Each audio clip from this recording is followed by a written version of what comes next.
جانے کے بعد پانی بھی پی رہے ہیں، ان کی مشکلیں حل ہو گئی ہیں، لیکن اب میں نہیں بتا سکتا کہ ثانیہ زہرا نے اب مصائب کو کیسے جھیلا ہوگا، کلثوم نے کیسے برداشت کیا ہوگا، سکینہ کی پیاس کیسے بجھی ہوگی، عابد بیمار کے دل پر کیا گزری ہوگی۔ ہاں روایت یہ کہتی ہے کہ جب اسیروں کا یہ قافلہ چلا جا رہا تھا، تمام سرحائے شہداء نیزے پر بلند تھے اور بیویاں رسل بستہ تھیں، عابد بیمار تھے جن کے ہاتھوں میں ہتھکڑیاں، پاؤں میں بیڑیاں، گلے میں خاردار توق۔ یہ قافلہ جب بھرے بازار کوفہ میں پہنچا ہے، تماشائیوں کا ہجوم تھا، اور یہ خاندان بنی ہاشم کی شہزادیاں، جناب زینب نے یہ دیکھا کہ اتنا مجمع ہے، اتنی بھیڑ ہے، یہ تماشائی بن کر کے ہمارے یہاں آئے ہیں، تو ایک مرتبہ شہزادی زینب نے باپ کے لہجے میں تقریر کی۔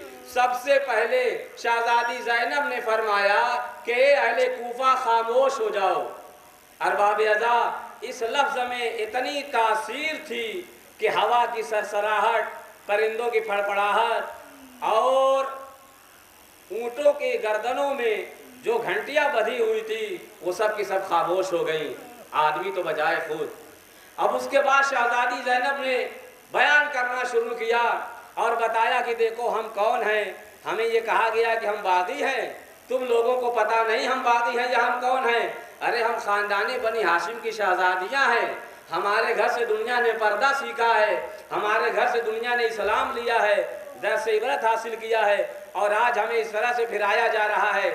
جب لوگوں کو یہ پتہ چلا کہ یہ تو رسول اللہ کے گھر والے ہیں، یہ تو علی و زہرا کی بیٹیاں ہیں، تب لوگوں نے رونا چلانا شروع کیا، یہاں تک کہ رونے کی آواز آسمان تک پہنچی۔ اب وہاں سے قافلہ ملعونوں نے گزارا۔ کہا یہ جاتا ہے کہ بی بی سکینہ کا اونٹ بھی گزر رہا تھا، ایک چھت کے پاس سے گزرا جہاں ایک ام حبیبہ نامی خاتون تھی۔ جب گزرتے ہوئے کمسن قیدی کو دیکھا تو ام حبیبہ نے یہ کہا، اے کمسن قیدی، میں تمہیں پانی پلاؤں گی، تو بہت پیاسی لگ رہی ہے، لیکن میرے لیے 3 دعائیں کر دے۔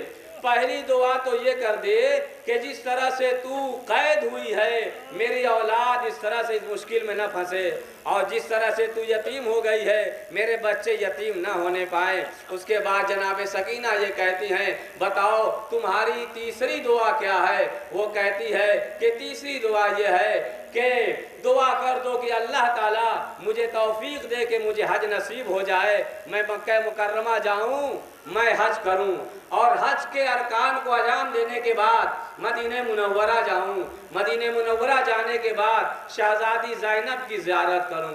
ایک زمانہ ہو گیا شہزادی زینب کو میں نے دیکھا نہیں ہے، بہت زمانے تک میں ان کی کنیزی میں رہی، میں ان کی خدمت میں رہی، بہت سا درس میں نے ان سے لیا ہے، بہت کچھ میں نے شہزادی زینب سے سیکھا ہے، تو میں مدینہ منورہ جاؤں گی اور زینب اولیاء مقام کی زیارت کروں گی۔ اتنا سننا تھا کہ سکینہ نے شہزادی زینب کی طرف دیکھنا شروع کیا۔ جیسے ہی شہزادی زینب کی طرف دیکھا، ایک مرتبہ جناب زینب یہ فرماتی، ام حبیبہ بچی سے کیا بات کر رہی ہو؟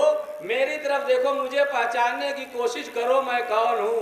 ام حبیبہ یہ کہتی ہے، چہرہ تو دیکھا ہوا لگتا ہے لیکن میں پہچان نہیں سکتے کہ کون ہو۔ ایک مرتبہ شہزادی زینب نے تھوڑا سا بالوں کو ہٹایا، کہا آپ پہچاننے کی کوشش کرو، نہیں پہچان سکے، تو ایک مرتبہ جناب زینب نے تڑپ کر یہ کہا، یا اللہ اب ہمارے یہ حالت ہو گئی ہے کہ ہمارے چاہنے والے بھی ہمیں نہیں پہچان پا رہے ہیں۔